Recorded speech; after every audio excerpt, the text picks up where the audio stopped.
Hey guys, welcome to my channel. এবং যারা যারা নতুন আছো অবশ্যই চ্যানেলটি সাবস্ক্রাইব করে দাও। ताबूत Sakina, the arc of covenant, एक ऐसा ताबूत कि जिसकी तलाश में अहले यहूद एक जमाने से सरगर्म है।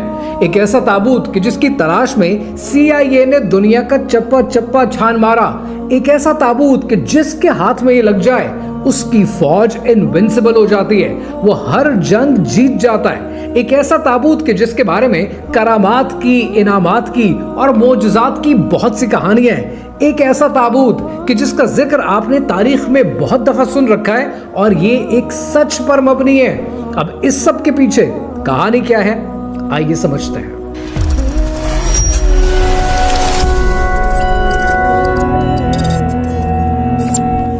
सूरह बकरा की आयत नंबर 248 में अल्लाह सुब्हानहू तआला ने इरशाद फरमाया, और उनसे उनके नबी ने फरमाया, उसकी बादशाहत की निशानी ये है कि तुम्हारे पास वो ताबूत संदूक आ जाए जिसमें तुम्हारे रब की तरफ से दिलों का चैन है, और बेशक इसमें मूसा अलैहिस्सलाम और हारून अलैहिस्सलाम के तरका की बची हुई चीजें हैं।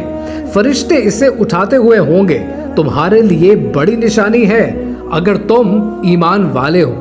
यानी ये आर्क ऑफ कॉवेनेंट, ये ताबूत सकीना अल्लाह सुब्हानहू तआला का इंसानियत से किया गया एक वादा है, एक एग्रीमेंट है, एक फेवर है कि जिस फेवर की बेसिस पे इंसान को मनोसलवा के हिस्से दिए गए, इंसान को हजरत हारून अलैहिस्सलाम का असा दिया गया, इंसान को तौरात के टैबलेट्स दिए गए, और ये सब मौजूद है दिलों के चैन के साथ इस संदूक में। जिसके हाथ में ये संदूक लग जाए उसकी फौज हर जंग जीत जाएगी। जिसके हाथ में ये संदूक लग जाए उसे दिलों का चैन मिल जाएगा। इसीलिए इसको आर्क ऑफ ट्रैंक्विलिटी भी कहा जाता है। अब जरा एक मिनट के लिए इमेजिन करें कि आप जमाने कदीम में रहते हैं, आपका ताल्लुक बनी इसराइल से है, और बनी इसराइल में रहते हुए आप और आपके हमनवा बादशाह पर यकीन नहीं रखते, आप बादशाह के साथ चलना नहीं चाहते। अब ऐसे में आपको बार बार कहा जाता है कि बादशाह की इताअत करनी है।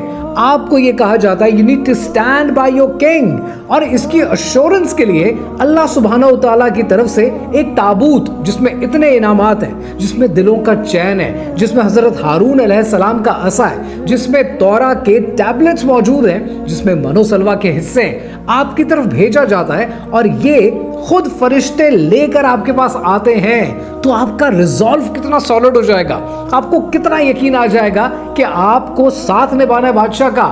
और यही हुआ बनी इसराइल के साथ।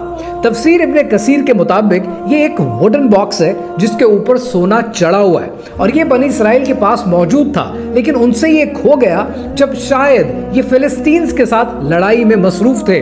और खो इसलिए गया कि बनी इसराइल नाफरमान हो चुके थे, लेकिन मोजज़ाना तौर पर ये अल्लाह सुब्हानहू तआला की तरफ से वापस भेजा गया बनी इसराइल की जानिब, ताकि उनका रिजॉल्व सॉलिड किया जाए, उनको मजबूत किया जाए, उन पर इनामात किए जाएं। अत-तबारी के मुताबिक ताबूत सकीना में सिर्फ दिलों का चैन नहीं है, इसके अंदर एक डिवाइन प्रेजेंस है।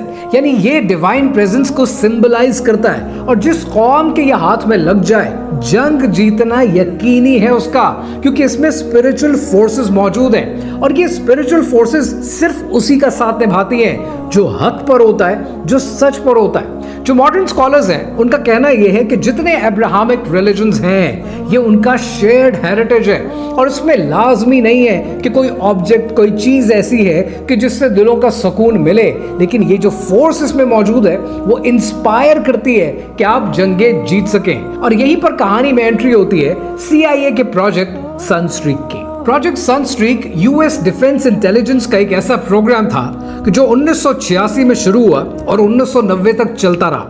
इस प्रोग्राम में CIA की इन्वॉल्वमेंट भी थी, और ये अपनी नौइयत का बड़ा इंटरेस्टिंग प्रोग्राम था, क्योंकि ये प्रोग्राम रिमोट व्यूइंग पे बेस करता है। अब रिमोट व्यूइंग को समझने के लिए हिंदी में जिस चीज को आप ध्यान कहते हैं, उर्दू में जिसको मुराकबा कहते हैं, और अंग्रेजी में जिसे स्टेट ऑफ निर्वाणा कहते हैं, ऐसे ध्यान और मुराकबा करने वाले लोगों को दुनिया जहान से इकट्ठा किया गया और उनको ध्यान में डाला गया ताकि वो ताबूत सकीना की लोकेशन ढूंढ सकें। प्रोजेक्ट सनस्ट्रीक की बेसिस 1970 में चलने वाला प्रोजेक्ट स्टारगेट था और वहां से ये रिमोट व्यूइंग का आइडिया कॉमन हुआ और ऐसे लोगों को इकट्ठा किया गया। इसका एक पर्टिकुलर सेशन नंबर 32 एक ऐसा रिमोट व्यूइंग सेशन था जो 5 दिसंबर 1988 को कंडक्ट किया गया। इस रिमोट व्यूइंग के सेशन में जो रिमोट व्यूअर नंबर 32 था, इस 32वें इंसान ने कुछ ऐसा देखा जिसने CIA को, डिफेंस इंटेलिजेंस के प्रोग्राम को और प्रोजेक्ट सनस्ट्रीक को हिलाकर रख दिया। इसको ये नहीं पता था कि वो क्या तलाश कर रहे हैं, लेकिन कुछ ऐसा तलाश कर रहे हैं जिसका ताल्लुक बनी इसराइल से, कुछ ऐसा तलाश कर रहे हैं जो सदियों पहले गुम चुका है, कुछ ऐसा तलाश कर रहे हैं जो शायद इसी दुनिया में मौजूद है। इस इंसान ने अपने सेशन की जो रिपोर्ट बनाई, उस रिपोर्ट के मुताबिक कि कुछ ऐसा है जो ताबूत की शक्ल का है, कुछ ऐसा है जिस पर सोना चढ़ा हुआ है, कुछ ऐसा है कि जिसके अंदर कुछ नवादिरात मौजूद हैं, और कुछ ऐसा है जो मिडिल ईस्ट में एक गीले से मकाम पर मौजूद है और उसकी हिफाजत कुछ एंटिटीज कर रही हैं, और उसके पास जो लोग रहते हैं वो लोग आपस में अरबी बोलते हैं। 5 दिसंबर 1988 में इस रिमोट व्यूअर नंबर 32 की बनने वाली इस रिपोर्ट के मुताबिक कोई एक्शन हुआ या नहीं हुआ ये आपको तारीख में कहीं नहीं मिलता, लेकिन 1990 तक आते आते प्रोजेक्ट सनस्ट्रीक को बंद कर दिया गया। जब बहुत सवालात हुए तो 1995 में CIA के ऑफिशियल्स ने ये कहा कि रिमोट व्यूइंग का ये पूरा प्रोजेक्ट सनस्ट्रीक सिर्फ एक सूडो साइंस है, इसके अलावा कुछ नहीं। लेकिन क्या इस रिपोर्ट पर काम किया गया? क्या मिडिल ईस्ट में इसे तलाश करने की कोशिश की गई? तारीख इस पर खामोश है। लेकिन अब आपने तारीख में थोड़ा सा और जाना है, और आपने जाना है सन 1981 में जब हैरिसन फोर्ड की एक फिल्म रिलीज हुई, जिस फिल्म का नाम था Indiana Jones the Raiders of the Lost Ark. ये एक ऐसी फिल्म थी जो $20 मिलियन से बनी, जिसके डायरेक्टर स्टीवन स्पीलबर्ग हैं, और इस फिल्म ने तकरीबन $400 मिलियन का कारोबार किया। इस फिल्म की कहानी क्या है? इस फिल्म की कहानी यह है कि बनी इसराइल के खोए हुए इस ताबूत सकीना को, इस आर्क ऑफ कॉवेनेंट को तलाश करने की कोशिश की जाती है, और एक आर्कियोलॉजिकल प्रोफेसर इंडियाना जोन्स की खिदमात ली जाती है, और इंडियाना जोन्स इस ताबूत तक पहुंच पाए इससे पहले ही नाज़ीज इस ताबूत तक पहुंचने की कोशिश करते हैं। लेकिन सबकी कोशिश ये है कि ये ताबूत उनके हाथ इसलिए लग जाए क्योंकि जिसके हाथ में ये ताबूत होगा उसकी फौज, उसका डिफेंस इनविंसिबल हो जाएगा। किसी को दिलों का चैन नहीं चाहिए, सबको ताकत चाहिए, सबको ऐसी ताकत चाहिए कि वो दुनिया जहान में नाकाबिले तस्खीर बन सकें, लेकिन दिलों का चैन ये शायद आज किसी को भी नहीं चाहिए। ताबूत सकीना के लोकेशन को लेकर आज दुनिया में बहुत सी कॉन्स्पिरेसी थ्योरीज मौजूद हैं। कुछ का कहना यह है कि ये दुनिया के बिलियनर्स ऑलरेडी हासिल करने की कोशिश कर रहे हैं, आर्कियोलॉजिकल मिशंस को स्पॉन्सर कर रहे हैं। कुछ का कहना यह है कि ये ऑलरेडी CIA ने 1988 में हासिल कर लिया है। कुछ का कहना यह है कि ये शायद मिडिल ईस्ट में आज भी मौजूद है। कुछ यहाँ तक कहते हैं कि ये इथियोपिया में मौजूद है और इथियोपिया के church of the Mary of the Zion में मौजूद है। इसकी एग्जैक्ट लोकेशन शायद आज कोई नहीं जानता।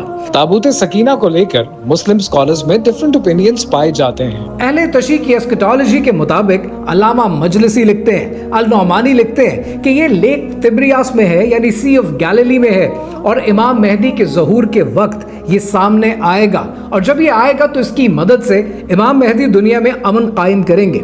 सुन्नी एस्केटोलॉजी कुछ और बात करती है। सुन्नी एस्केटोलॉजी कहती है कि ये ताबूत जरूरी तो है, लेकिन ये ताबूत शायद सेकेंडरी इंपॉर्टेंस रखता है। इब्न खुल्दून का कहना यह है कि इमाम मेहदी का ज़हूर प्राइम इवेंट है और ताबूत का होना ना होना ये एक सेकेंडरी इवेंट है। हो जाएगा, मिल जाएगा तो मजीद ताकत आएगी, लेकिन ये प्राइमरी इवेंट नहीं है। आज आप इंडियाना जोन्स उठाकर देखें, आज आप CIA का प्रोजेक्ट सनस्ट्रीक देखें, या आज आप बिलियनर्स को देखें, हर कोई ताबूत सकीना से, द आर्क ऑफ कॉवेनेंट से कुछ न कुछ हासिल करने की कोशिश कर रहा है। कोई चाहता है कि उसकी फौज नाकाबिले तस्खीर बन जाए, दुनिया की हर जंग वो जीत जाए। कोई इसे दिलों का चैन हासिल करना चाहता है, हर कोई कुछ न कुछ हासिल करना चाहता है, लेकिन ईमान कोई भी हासिल नहीं करना चाहता। सूरह बकरा की आयत 248 जिसका जिक्र इस वीडियो के शुरू में मैंने आपसे किया था, उसका आखिरी हिस्सा एक बार फिर पढ़ें कि अल्लाह सुब्हानहू तआला ने क्या इरशाद फरमाया है। अल्लाह सुब्हानहू तआला ने कहा है कि तुम्हारे लिए बड़ी निशानी है। अगर तुम ईमान वाले हो। अल्लाह ताला आपको, मुझे, हम सबको ईमान वाला बनाए। ভিডিওটি ভালো লাগলে লাইক কমেন্ট শেয়ার করে চ্যানেলটি সাবস্ক্রাইব করুন আর সেই সাথে এই ভিডিও সম্পর্কে আপনার মূল্যবান মতামত জানাতে ভুলবেন না। কিন্তু ধন্যবাদ।